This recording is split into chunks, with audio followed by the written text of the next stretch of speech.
هذا اكبر خبر صار، لان ما كنا كنستافدوا منهم والو غير المياعه وهضره الزنقه كتكون في وسط الدار في التلفازه.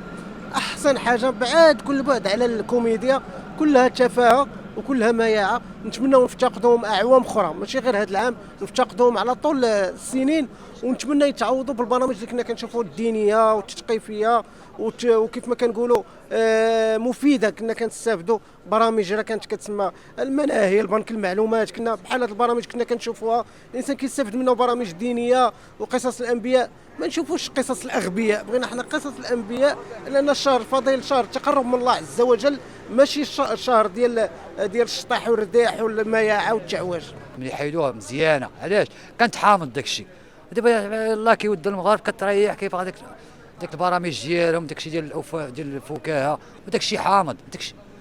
بنادم ما بقاش داكشي، دابا باغي يشرب الحلال ياكل ويشرب ويوصل شي حاجه اللي غادي تستافد فيها، بحال يديروا لنا شي مسلسل زوين.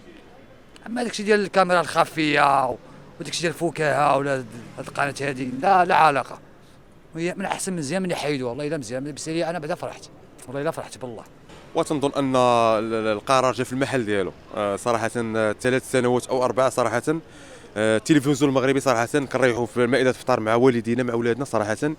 يعني ما كايناش شي حاجه تستافد منه، وما كاينش شي برنامج وشي حاجه يعني اللي تقدر تفرج فيها مع والديك. من هذه القضيه اللي داروا هذا العام هذا يحيدوا السيتكوم صراحه جا في المحل ديالو. وهذا الشخص هذا الانسان اللي دارها صراحه كنقول برافو عليه. لحقاش التلفازه المغربيه صراحه خصها اعاده النظر كما كنقول لك، لا مع والديك لا بوحديتك. يعني ما كايناش شي حاجه تستافد منها غير على بكري. كنا صراحه كانوا برامج، كانوا افلام صراحه مع والدينا كالبسطاوي كبرامج دينيه.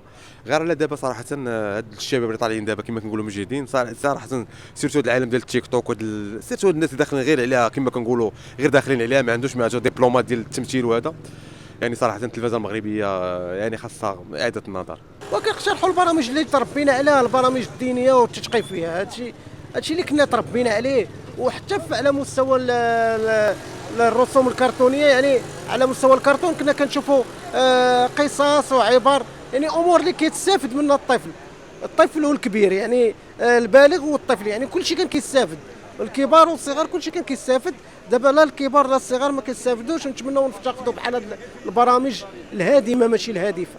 دابا كتفرج في المسلسلات المغربيه اللي تيديروا دابا، غير يحيدوا بعدا حيدوا داكشي ديال الضحك وداكشي حيدوه. علاش؟ حيت بنادم يلاه باقي يلاه تيقول الله اكبر، يلاه كضرب الجغمه الاولى كيبان لك مخدمين هذا الشيء ديال الفكاهه وهذا الشيء ديال الكاميرا الخفيه وعاد زيد هاد القناه هذه. داكشي حامض بالعربيه، ولكن المواطن المغربي كلشي ما بغاش داكشي منهم. انايا حنا بغينا مسلسلات مغربيه، ولا كان شي حاجه دينيه، شي حاجه دينيه نتبعوها مزيانه. وهذوك بحال دابا المسلسل اللي داروا لنا ديال الاستعمار ولا داكشي ديال عهد الرسول صلى الله عليه وسلم مزيانه، ونسعى باش بنادم يستافد. ماشي ديال الكاميرا الخفيه، داكشي ديال الفكاهه راه والو. داكشي بنادم ما بقاش كيبغى داكشي يدخل على اليوتيوب يجبد داكشي. حنا بغينا شي حاجه اللي غادي نوعاو. تنظن شي حاجه تكون دينيه احسن، يعني الانسان يضحك وداكشي راه بكري شي حاجه كتضحك في هذا الوقت هذه. صراحه اللي بغى يضحك على راسو. اما شي واحد يضحكك في هذا الوقت هذا صعيبه، يكون ممثل ولا يكون كوميدي ولا يكون كما كان. يعني تقدر تضحك على راسك ملي يضحك شي واحد الوقت صعيبه. يعني انا قسما بآية الرحمن وربي شاهد عليا، التلفزيون المغربي نقول لك واحد 8 سنوات ما عمرني تفرجت فيه ولا شفتو في المنزل ديالنا، والله شاهد عليا.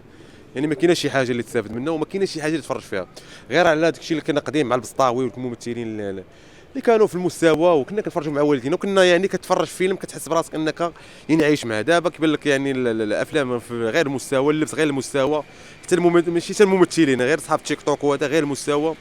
يعني كما قلت لك التلفازه المغربيه كتعاني جدا، خاصها اعاده النظر.